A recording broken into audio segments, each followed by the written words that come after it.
Pitch band, N17, K3-29.7. VO fan 1. The German shepherd hit the steel door once, then stared past us at the blood-soaked medical bag. I am Claire Whitmore, 34, a Navy nurse accustomed to receiving wounded men at impossible hours, but nothing in my training prepared me for Rook. Red emergency lights washed the intake bay at Naval Medical Center Portsmouth as rainwater hissed beneath the ambulance tires outside. The doors burst open. 2 corpsmen rushed in, a white male SEAL on a gurney, his face colorless beneath an oxygen mask, while military police dragged a sable German shepherd through the entrance on 2 restraint poles. Chief Daniel Mercer, a corpsman, called. Penetrating trauma. Pressures falling. The gurney rattled towards surgery, leaving sharp antiseptic and copper scents in its wake. Rook did not watch the doctors. His amber eyes remained fixed on the olive-drab medical bag strapped beside Daniel's hip. When a handler reached for his collar, the dog twisted free, planted all 4 paws on the wet tile, and placed his body between the bag and every hand in the room. No barking, no wild lunging, just a low vibration beneath his ribs. Controlled, deliberate. Secure him, Captain Adrian Voss ordered from behind the trauma team. 2 officers guided Rook into an observation kennel built into the wall. The steel door shut with a hollow clang, and 3 locks dropped into place. Rook struck it once. Then he backed into the corner, chest heaving, rain darkening the fur along his spine. A police trainer approached with a catch pole. Rook showed his teeth before the latch moved an inch. A physician tried next, holding a syringe behind his thigh. The dog's gaze found it immediately. Finally, a senior handler crouched 6 feet away and gave a sequence of clipped commands. Rook ignored every word. "He's unstable," one officer said. "No," I replied. The room quieted except for fluorescent lights buzzing overhead and the fading squeal of Daniel's gurney wheels. I moved to the side of the kennel, staying beyond the reach of Rook's muzzle. His ears followed my shoes, but his eyes kept returning to the bag, now resting on a stainless steel cart 20 feet away. An orderly rolled the cart toward evidence storage. Rook surged forward. The steel mesh flexed beneath his weight. When the cart stopped, he stopped. When it moved again, his claws scraped frantically across the concrete. "Bring it back," I said. Voss glanced at me. "That is evidence. Then move it 3 feet to the left." He did not answer, so I took the cart myself. Its wheels squeaked as I pushed it left. Rook tracked it. I rolled it right. His entire body followed, precise as a sight line. Then I left it still and stepped toward the kennel. Rook looked through me, not at my throat, not at my hands, at the bag behind my shoulder. I could see torn webbing on its strap and one dark corner pressed outward from inside, as if it held something rigid that Daniel had refused to surrender. "He isn't trying to attack us," I said. Voss folded his arms. "Then what is he doing?" Rook lowered himself before the door, placing his body squarely between us and the cart. His breathing slowed, but the warning never left his eyes. I had seen that posture beside wounded sailors protecting classified gear, and beside corpsmen guarding patients until relief arrived. This was not distrust without purpose. Rook was holding a perimeter, and whatever Daniel Mercer had carried home, his dog believed every person in that room had come to take it. VO fan 2. A paper cup scraped across the tile, pushed by the draft beneath the kennel door. The intake bay had settled into a brittle hush, broken by the soft pulse of a monitor beyond the frosted surgical doors and rain ticking against the high windows. Cold air leaked through the ambulance entrance, carrying wet asphalt beneath the sharper smell of bleach. I filled the cup at the stainless steel sink. Captain Adrian Voss watched from beside the evidence cart, his fingers resting on the torn strap of Daniel's medical bag. "Don't open that kennel," he said. "I'm not going to." I crouched 8 feet from the steel mesh and placed the water beyond Rook's striking range. The cup made a hollow tap against the floor. I pushed it forward with the rubber toe of my shoe, then withdrew until both hands rested visibly on my knees. Rook's amber eyes followed every inch. His black muzzle glistened under the fluorescent light, and a strand of saliva clung to one canine. He did not drink. He lowered his head over his front paws and kept the cup inside the perimeter of his body, claiming it without accepting it. A handler shifted behind me. Nylon equipment creaked. Rook's growl returned at once, low enough to tremble across the water's surface. "Everybody back," I said. No one moved until Voss raised 2 fingers. Boots retreated over the polished floor. The catch pole disappeared from Rook's sight, followed by the syringe and the heavy restraint shield. His ears stayed pinned, but his breathing began to lengthen. He had changed the room without leaving the kennel. Every trained person there had approached him as something to control. Rook had forced them to become still. I remained where I was. The steel mesh felt cold even from a few feet away, and the overhead light turned each raindrop on his coat into a small silver point. I did not reach for the cup. I did not offer my hand. Trust was not something I could take from him simply because I wore hospital blue. Your handler made it upstairs, I said quietly. Rook stared past my shoulder. The growl continued. I gave him the rank first. Chief. One ear lifted a fraction. Daniel Mercer. The sound stopped. Not slowly. Completely. For one clean heartbeat. The kennel held nothing but rain, fluorescent hum, and water trembling in the paper cup. Rook's eyes moved from the medical bag to my face. He rose without showing his teeth and took one measured step toward the door. His nose worked the air, searching my scrubs, my shoes, the words I had just spoken. Then his gaze dropped to my covered wrists. I kept them still. Daniel Mercer, I repeated. Rook touched the cup with his nose. He drank once, barely enough to wet his tongue, then nudged it back through the narrow gap beneath the door. The cup stopped against my shoe. It was not surrender. It was an answer. Behind me, Voss exhaled through his nose. How do you know the chief's full name? It was called during intake. No, he said. His hand tightened around the bag strap. Why did the dog believe you when you said it? Rook's growl returned, but not toward me. His head turned sharply toward the surgical corridor as the elevator bell sounded beyond the double doors. Rubber wheels began rolling closer. Rook stood. His ears rose fully, and one paw pressed against the steel threshold. The softness vanished from his posture, yet he left the water unguarded beside me. Voss stepped between the kennel and the corridor. Move her away. Now. Rook looked at him, then at me, and made his first deliberate choice since entering the hospital. He shifted to my side of the door. VO, fan 3. Coming through. The surgical doors swung wide, releasing a wash of cold air and the bitter scent of iodine. Daniel Mercer's gurney rolled into the corridor beneath pulsing red lights, its wheels striking each floor seam with a hard metallic rhythm. A respiratory therapist squeezed the ventilation bag beside his shoulder. Another corpsman held a pressure line above him. The olive-drab medical bag remained buckled against the lower rail. I saw Rook's body change before anyone else did. His sable coat lifted along the spine. His eyes locked on Daniel, then snapped to the bag. A sound rose from his chest, not a growl this time, but one sharp cry that cut through the corridor. The gurney passed the kennel. Rook drove both front paws into the steel mesh. The upper latch held. The lower one, weakened by his earlier impact, tore from its bracket with a gunshot crack. Before the handler could reach the second lock, Rook twisted his muzzle through the opening and threw his weight sideways. Metal shrieked against concrete. The door sprang outward. Rook ran. Officers reached for him, but he slipped between them without touching a single leg. His claws struck sparks of sound from the polished tile as he chased Daniel's gurney toward the operating suite. Sedate the dog, Voss shouted. A military police officer stepped into the corridor and raised a tranquilizer projector. Its compressed gas cylinder clicked into position. Rook heard it. He wheeled around, trapped between the armed officer and the surgical doors sealing Daniel away.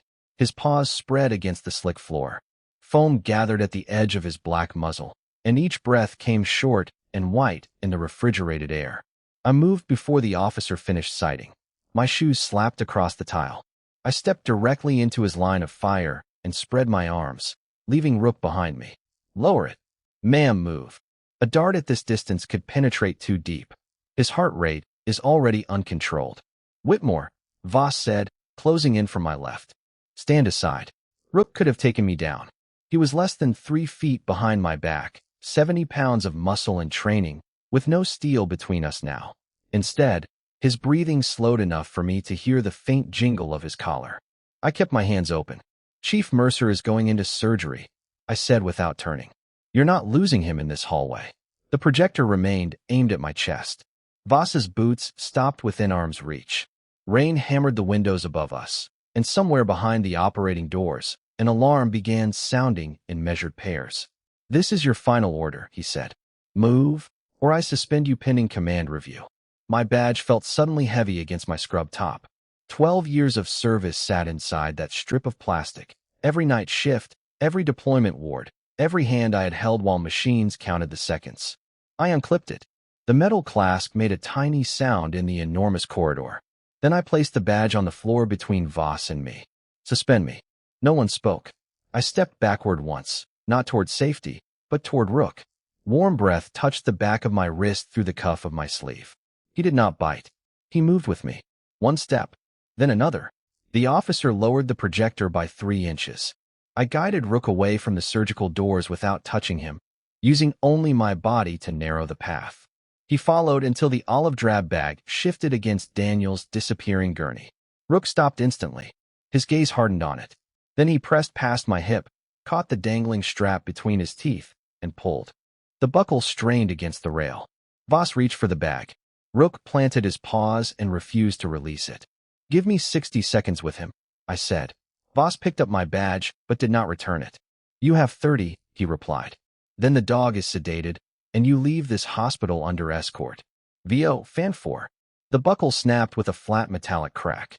The olive drab bag dropped from Daniel's gurney, struck the chilled tile, and slid beneath the white glare of the surgical lamps. Rook released the torn strap before anyone could grab him. Instead of guarding the bag, he hooked one paw against its canvas side and shoved it toward me. Once, twice.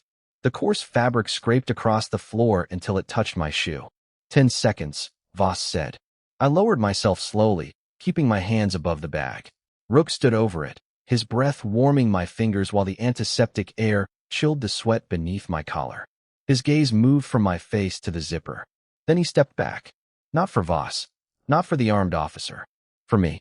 I pulled the zipper open. Inside lay compression bandages, a tourniquet, chest seals, and gauze stiffened by seawater. Rook drove his muzzle between the supplies, tossed aside a foil blanket, and exposed a hand-sized field recorder wrapped in torn waterproof cloth. Its casing was cracked. A red indicator blinked weakly behind cloudy plastic. I lifted it no higher than my knee. Rook watched my hand, but he did not challenge me. My thumb found the playback switch. Static burst from the damaged speaker, sharp as sand against glass. Then Daniel's voice emerged beneath rotor noise. "Rook, hold." The German shepherd froze beside me. A second voice came through, distant and distorted. Extraction route was compromised. Daniel answered, each word broken by interference. "No. Somebody gave them our route. Somebody inside." A burst of static swallowed several seconds. Then came 6 words, faint but unmistakable. "Do not surrender this to command." The recording died. The red light went black. For a moment, the corridor held only rain rattling the windows and the muffled cadence of the surgical alarm beyond the sealed doors. Rook nudged the recorder against my palm. The choice was his. Daniel had ordered him to hold it, and Rook had decided I was the one person permitted to receive it. Voss extended his hand. "Give me the device." Rook moved first. He stepped between us without barking, shoulder pressed against my knee. I closed my fingers around the cracked recorder. A hospital security terminal chimed behind Voss. The screen changed from blue to amber, throwing a dull warning light across his face. My photograph appeared beside my name. Claire Whitmore, 34, Navy nurse. Beneath it, red text populated line by line. Access revoked. Security hold. Compartmented material exposure. Do not release. My suspension had cost me my badge. This cost something larger. The exits locked with a sequence of heavy clicks. An armed officer took position at each end of the corridor, and the elevator controls went dark. Voss slipped my badge into his breast pocket. "You heard classified operational material," he said. "You are no longer being escorted off hospital grounds. You are being detained." Cold air moved through the vent above us, carrying the rubber smell of surgical gloves and the faint salt embedded in Rook's wet coat. I set the recorder on the floor rather than surrender it. Rook lowered himself over the device and placed one paw across its fractured casing. Then, to my surprise, he pressed his other paw onto the toe of my shoe. Voss studied the contact between us. "That dog has rejected every handler in this building," he said. "So tell me, Nurse Whitmore, Why did Chief Mercer trust you enough to teach Rook that you were safe? My sleeve had slipped half an inch during the struggle. Beneath the cuff, the edge of old black ink showed against my wrist. I pulled the fabric down. Too late. Voss had already seen it. Roll up your sleeve, he ordered. Now. VO, fan 5. Make me, I said, and the fluorescent hum suddenly seemed louder than the rain. Captain Adrian Voss's jaw tightened beneath the amber security light. Two armed officers remained at the locked corridor doors, their uniforms carrying the damp smell of wool and gun oil. At my feet, Rook kept one paw over the recorder and the other against my shoe. He did not bare his teeth. He watched my covered wrist. Voss took one step closer. That mark may establish unauthorized contact with a compromised operator. Show it, or I will have your sleeve cut away. The officers did not advance. Rook had shifted his weight forward, not to attack, but to deny them the space between us. I looked down at him. 7 years old. Rain-dark sable fur. A shallow scar crossed the bridge of his muzzle, and his amber eyes held on the narrow strip of skin beneath my cuff as if the answer had been there all along. Hiding it had once been in order. Keeping it hidden afterward had been my choice. I had served as a Navy trauma nurse attached to a Special Operations Medical Support Cell, a compartmented unit used when SEAL teams needed treatment beyond ordinary evacuation channels. Daniel had come through my field station twice. Rook had come once, carried over his handler's shoulders after smoke damaged his lungs. I had kept oxygen flowing while Daniel knelt beside him and repeated the same quiet phrase until dawn. No official personnel file connected me to either of them. The mark did. I bent toward Rook, stopping when his ears angled forward. You remember the ink, I whispered. His nose touched my cuff once. Then he withdrew and sat. That small movement made the decision mine. I straightened and rolled the sleeve above my forearm. Black lines emerged beneath the white hospital light, a Navy trident crossed by a single heartbeat line, the old emblem of our medical support cell. Below it sat 3 tiny block characters, R, D, and a date 7 years earlier. Rook rose. His nose moved over the faded ink without touching it. The rigid line of his back softened, and his paw lifted from the recorder. He placed it against my wrist instead. Voss stared at the emblem. That unit was sealed. It was erased, I said. Not sealed. You concealed classified service history during credentialing. I obeyed the non-disclosure order. That protection ends tonight. He drew his phone and photographed the tattoo. The camera shutter sounded obscenely sharp in the sterile corridor. Within seconds, the security terminal changed again. My name disappeared. In its place came a black screen with white lettering. Identity verification suspended. Federal credential review required. 12 years of work had already been taken from me. Now the record proving I had ever served could be questioned, frozen, or buried with the unit itself. Rook remained beside my exposed arm. No growl, no guarded stare. Yet he still did not surrender the recorder, and I understood why. Recognition was not trust. Not yet. Voss extended his hand toward the device.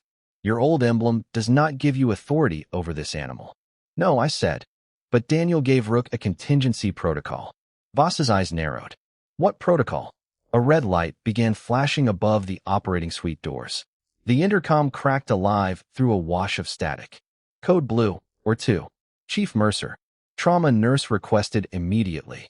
Rook turned toward the voice, every muscle locking beneath his wet coat. Then he looked back at the tattoo and waited. Somewhere beneath years of silence, one command remained.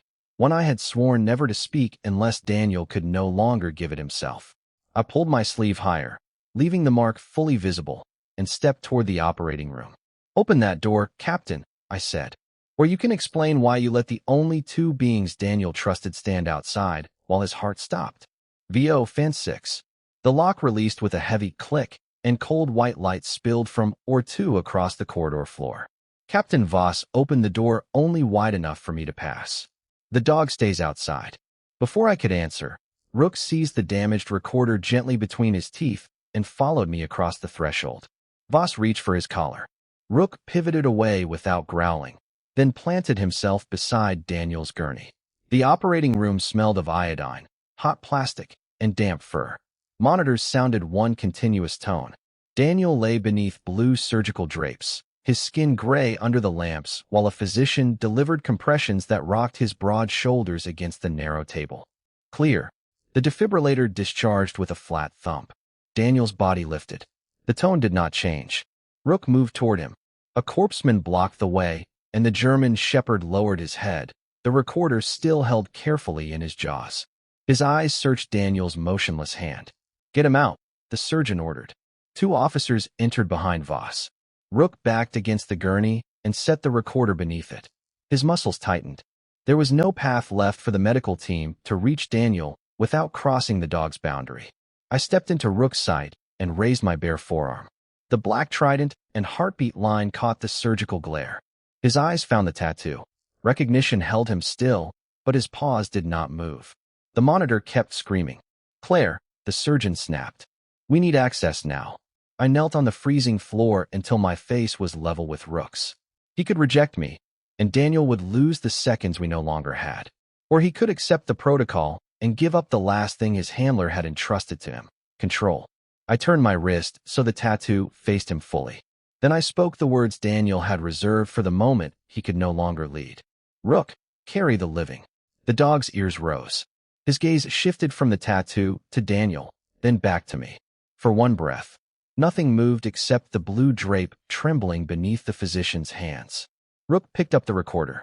He crossed the room and placed it on an empty instrument tray beyond his own reach. Then he returned to me and pressed his forehead into my open palm. The coarse fur between his ears was warm. His body trembled once, hard enough to shake his collar. I closed my fingers against his head. "I have him," I whispered. Rook stepped away from Daniel. Not dragged, not sedated, not defeated. He surrendered the perimeter because he chose to trust me with the man he had guarded through gunfire, rain, and a locked hospital corridor. The medical team surged forward. I took the open position beside Daniel, locked my hands over his chest, and began compressions. The table frame jolted beneath each downward push. Epinephrine in. Charging. Clear. Another shock struck. A broken rhythm appeared across the screen, vanished, then returned as 3 narrow green peaks. A pulse touched my gloved fingers at Daniel's neck, thin, uneven, present. The continuous alarm separated into measured beeps. Rook lowered himself beside my discarded sleeve cover, eyes fixed on my hands. The recorder sat unguarded across the room. Voss reached toward it. Rook did not stop him. Instead, the German shepherd rose, took the device before Voss's fingers closed, and walked to the operating room exit. He paused beneath the red light, nose lifted toward the corridor as if searching for someone Daniel had taught him to find. Then he looked back at me, waiting for the doors to open. "VO, fan 7. A woman's voice cut through the corridor as the operating room doors parted. "Rook, find blue cedar." The German shepherd lifted his muzzle, the damaged recorder held between his teeth. Beyond the red surgical light stood Lieutenant Commander Mara Ellison of Naval Criminal Investigative Service, a white woman in her early 40s wearing a rain-dark field coat over navy slacks. A small blue cedar token hung from her evidence lanyard, and its clean, resinous scent reached even through the iodine and heated plastic of or two. Captain Voss stepped into the doorway. "This area is restricted." Ellison held up her credentials. Chief Mercer activated a sealed contact protocol before extraction. I came for the evidence. Rook did not wait for permission. He moved around Voss, crossed the corridor, and placed the recorder at Ellison's polished black shoes. Then he sat between her and the device, watching her hands. Daniel had not merely taught him a scent. He had taught him where the truth was supposed to go. Behind us, Daniel's monitor stumbled into an uneven rhythm. I pressed 2 fingers to his carotid artery while the surgeon adjusted the infusion. The pulse remained, weak and fluttering beneath my glove. I could not leave the table. This step belonged to Rook. Ellison crouched without reaching for him. She removed the cedar token and set it beside the recorder. Rook smelled it, touched it once with his nose, then withdrew his paw from the cracked casing. Only then did she seal the device inside a clear evidence sleeve. Plastic crackled beneath the fluorescent lights. "Nobody plays that outside an authenticated terminal," Voss said. Ellison rose. "Then you won't object to witnessing it." She connected the recorder to a secure reader mounted on the corridor wall. The damaged speaker hissed, filling the sterile passage with rotor thunder and broken radio traffic. Rook stood beside Ellison, ears forward. This time the recovered audio continued beyond the section we had heard. Daniel's voice came first. Route changed at 0210. Only command received the update. Another man answered through static, closer to the microphone. Your team was expendable, Chief. Voss stopped breathing loudly enough for me to notice the silence. The recording cleared for 2 seconds. His voice emerged without distortion. Bring me the dog and destroy the recorder. One military police officer lowered his hand from his sidearm. The other turned toward Voss. Ellison's face remained still, but her thumb pressed a control that copied the file to NCA's evidence storage. A confirmation tone sounded. The truth no longer existed in only one fragile machine. Daniel spoke again, weaker now, with Rook panting close to the microphone. If I go down, contingency authority transfers to Lieutenant Whitmore. Rook knows her medical mark. She kept him alive before. She'll choose life over command. My hands paused for less than a heartbeat above Daniel's chest. Lieutenant. The rank had been erased with the unit, but Daniel had carried it into the field and placed Rook's final obedience beneath it. Not because he expected me to fight, because he expected me to preserve whoever remained. Voss lunged for the evidence sleeve. Rook intercepted him without biting. He drove one shoulder against Voss's knees and pinned him to the wall with his body, teeth closed, amber eyes steady. Ellison drew her sidearm, but kept it pointed at the floor. Captain Adrian Voss, step away from the evidence. The corridor guards moved to her side. Voss looked from their weapons to Rook, then to the tattoo exposed on my forearm. The authority he had used to lock every door had shifted in a single recording. Ellison removed his access card and handed it to an officer. Place him under guard. The lights flickered once. Daniel's monitor skipped. Voss smiled as the security panel beside him went black. You copied a confession, he said quietly. But you still need power to keep Mercer alive. Every overhead lamp died at once. VO, Fan 8. Emergency batteries snapped on, staining or two in dim red light.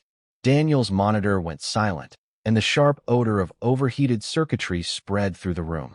I found his carotid pulse beneath my fingers. It fluttered once, then vanished. Manual compressions, I said. I locked my hands over his chest and pushed, counting through clenched teeth while the table frame knocked against the floor. Lieutenant Commander Mara Ellison opened the emergency exit. Whitmore moved Daniel. We have a powered trauma bay downstairs. The transport monitor was dead. The elevators were frozen. Moving him through 2 dark stairwells without circulation would end what we had fought to preserve. I'm staying. Ellison pressed the copied recording into her coat and waved her team toward the backup generators. 2 officers turned to take Voss with them. He drove an elbow into one guard's chest, tore free, and slammed the fire door into the second. A flashlight rolled across the tile, throwing wild circles over surgical steel. Voss caught it, then reached the wall beside or two and pulled a red maintenance lever. The magnetic door sealed with a heavy thud, locking Ellison and her agents in the corridor while leaving Voss inside with us.